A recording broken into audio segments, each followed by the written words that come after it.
Halo, selamat pagi anak-anak Ibu. Assalamualaikum. Waalaikumsalam. Waalaikumsalam. Halo, Ibu. Aduh, senang Ibu nih kalau semangat begini ya. Kita mulai aja ya. Minggu lalu Ibu suruh membaca materi tentang Aika, tentang apa?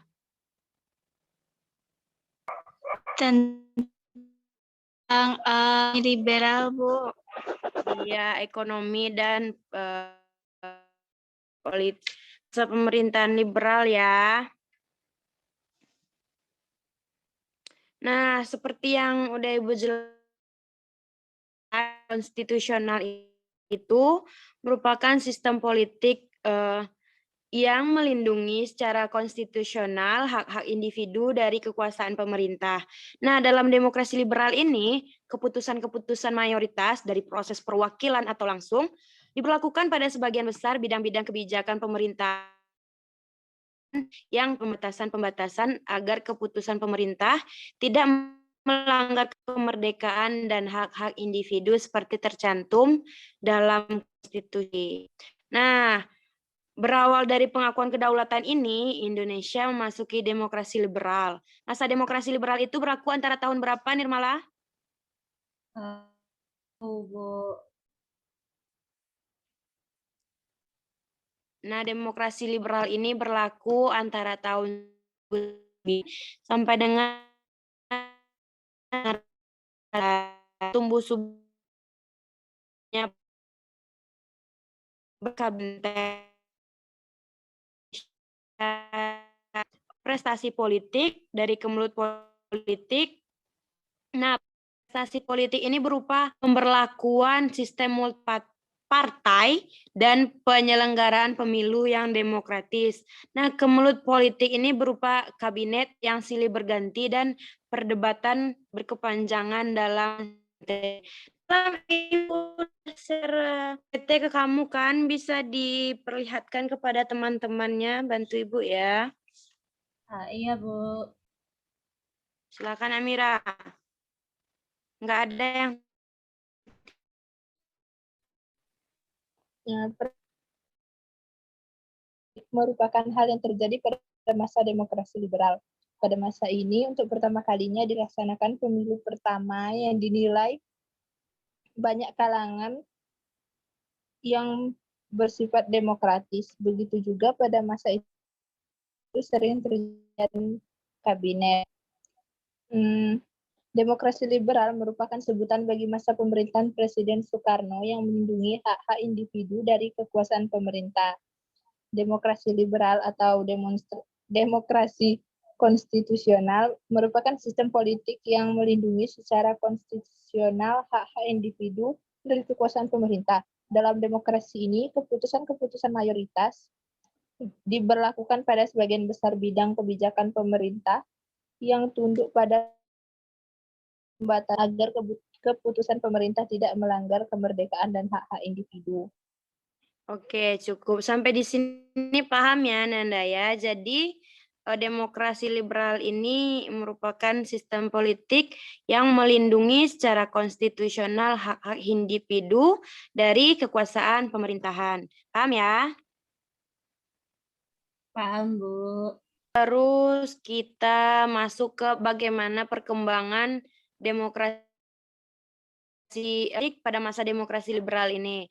Nah, menurut Aika gimana nih perkembangannya? Tidak tahu, Bu. Oh, katanya udah baca yang Ibu suruh kemarin.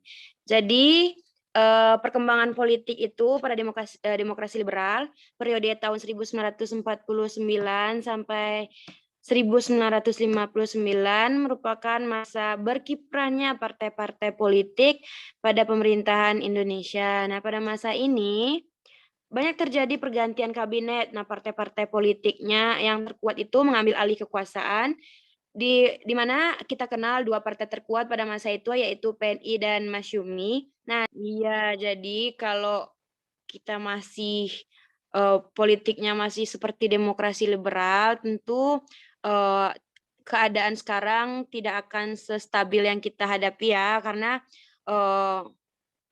tujuan-tujuan dari partai politik ini belum terjalankan dengan baik, mereka sudah berganti lagi. Jadi tidak kondusif lah ya kita sebut. Kita lanjut ke perkembangan di bidang ekonomi.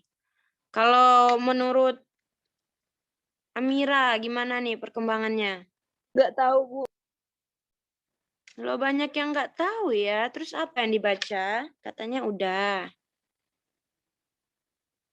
Lupa, Bu. Jadi perkembangan di bidang ekonomi pada tahun 1949 sampai 1959 itu kenapa disebut liberal? Karena dalam politik ataupun sistem ekonominya menggunakan prinsip-prinsip liberal, di mana perekonomian ini diserahkan pada pasar sesuai teori-teori mazhab klasik, padahal pengusaha pribumi masih lemah dan belum bisa bersaing dengan pengusaha non-pribumi, terutama pengusaha Cina. Nah, pada akhirnya nih sistem ini pada masa liberal ini memperburuk kondisi perekonomian di Indonesia yang baru merdeka. Sampai sini ada yang perlu ditanyakan? Enggak ada ya. Oke, kita lanjut ya. Jadi, akhir dari demokrasi liberal ini ditandai dengan dikeluarkannya Dekret Presiden tanggal 5 Juli 1959, di mana kegagalan konstituante menetapkan Undang-Undang Dasar membawa Indonesia ke tepi jurang kehancuran. Nah, keadaan negara yang telah merongrong sejumlah pemberontakan pun menjadi bertambah gawat nih.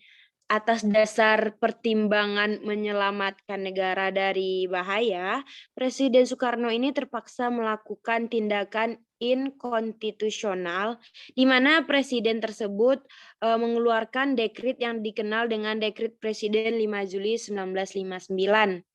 Nah, tindakan itu pun didukung oleh militer karena mereka sudah merasa direpotkan oleh sejumlah pemberontakan akibat krisis politik ini. Sampai di sini ada nggak yang perlu Ananda semua tanyakan? Oke, nanti jangan lupa isi list absen di grup WA ya. Baik, Bu.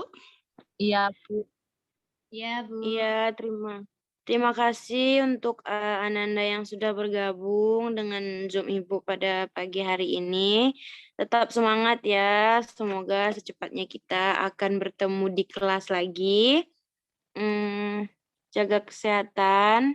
Oke, jadi tidak ada yang ingin bertanya ya. Tidak, Bu. Tidak ada, Bu. Oke, jika tidak ada, kita akhiri pertemuan kita pada hari ini. Terima kasih. Oke, Assalamualaikum warahmatullahi wabarakatuh.